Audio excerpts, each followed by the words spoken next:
अस्सलामुअलैकुम नाजरीन, क्या आपको याद है कि baddest man on the planet किसका लक़ब है? जी हाँ, ये लक़ब माइक टायसन का है, जो कि लेट 1980s और 90s में दुनिया के मशहूर तरीन शख्स थे।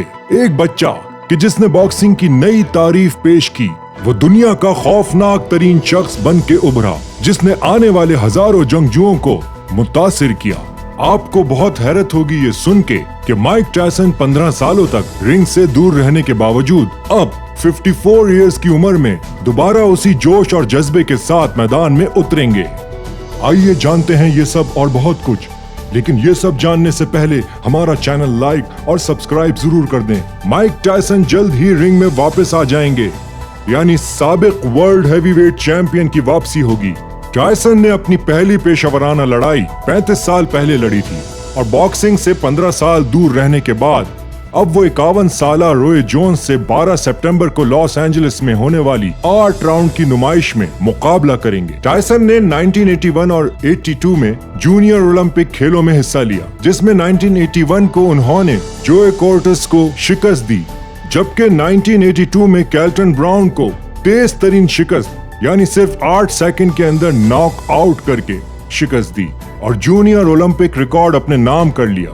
माइक टायसन दुनिया के ऐसे हैवीवेट चैंपियन बने कि जिन्होंने 20 साल की उम्र में WBC world boxing council, WBA world boxing association और IBF international boxing federation heavyweight title जीतकर कम उम्र बॉक्सर के तौर पे रिकॉर्ड अपने नाम किया। 1986 में WBC का टाइटल दूसरे राउंड में ट्रेवर बर्बैक को शिकस्त देकर हासिल किया था और 1987 में जेम्स स्मिथ और टोनी टकर को शिकस्त देने के बाद मेन WBA और IBF के एजाज भी हासिल किए। इसने टायसन को पहला हैवीवेट बॉक्सर बना दिया कि जिसने बैक वक्त WBA, WBC और IBF तीनों बड़े एजाज अपने पास रखे। टायसन ने अपने पहले 19 प्रोफेशनल लड़ाइयों के मुकाबलों को नॉकआउट के जरिए जीत लिया, जिसमें से 12 को तो पहले ही राउंड में गिरा दिया। मजीद 1988 में जब टायसन ने 91 सेकंड्स में माइकल स्पिंक्स को नॉक आउट किया, तो वो पहले लीनियल चैंपियन बन गए। टायसन ने लैरी होम्स को शिकस्त देते हुए जहां एक तरफ द ग्रेटेस्ट मोहम्मद अली का बदला लिया, वहीं 9 बार वर्ल्ड हैवीवेट चैंपियनशिप का दिफा भी किया। अगर हम टायसन की जिंदगी के बारे में बात करें तो टायसन की हिम्मत का अजीब मंजर दिखाई देता है। बावजूद इसके कि वो बहुत मशहूर थे, लेकिन साथ ही कई तनाजात को उनकी तरफ मंसूब किया जाता रहा। इवेंडर होलीफील्ड के साथ एक लड़ाई के दौरान माइक टायसन ने उसका कान काट कर रिंग में थूक दिया था, जिसके बाद सारे जंगजू खौफजदा हो गए। 1992 में टायसन को रेप का मुर्तकिब करार दिया गया, जिसके बाद 10 साल कैद की सजा सुनाई गई, जबकि जज ने 4 साल की सजा मुअत्तल कर दी।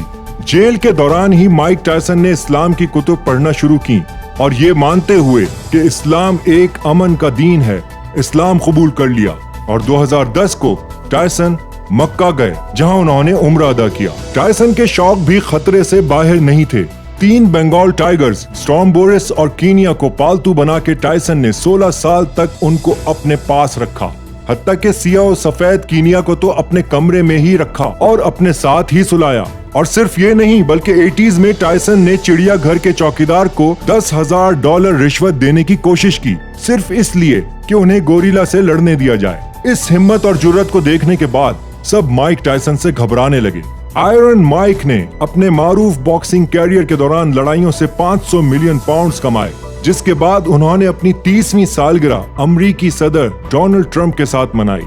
टायसन ने लाखों रुपए अपनी कारों की कलेक्शन पे खर्च किए, जिसमें एक कैडिलैक एस्केलेड और हमर H2 के अलावा एक नायाब लैम्बोर्गिनी LM002 भी है। इन्होंने हॉलीवुड फिल्म्स में रोल्स भी किए और साथ ही अपना podcast hot boxing with Mike Tyson के नाम से चलाया। माइक टायसन इतने पॉपुलर हो गए थे कि ट्रंप जैसे सेलिब्रिटीज भी उनके साथ हैंग आउट करते थे और स्ट्रीट फाइटर गेम, जो कि उस जमाने का सबसे मकबूल तरीन गेम था, उसमें बैलरॉक की सूरत में माइक टायसन का कैरेक्टर शामिल किया गया। और अब आयरन माइक टायसन वापस आ रहे हैं। आयरन माइक ने एक ट्वीट करते हुए बताया है कि 12 सितंबर को वो आखिरकार मैदान में रॉय जोन्स के खिलाफ उतरेंगे। ये boxing match dignity health sports park Carson California में होगा, जिसमें माइक टायसन और रॉय जोन्स अपने जौहर दिखाएंगे और आलम दुनिया के लोगों को एक तारीखी लड़ाई देखने को मिलेगी। अगर आपको हमारी ये वीडियो पसंद आई तो अभी हमारे चैनल को सब्सक्राइब कीजिए। अपना और अपने प्यारों का ख्याल रखिएगा। खुदा हाफिज।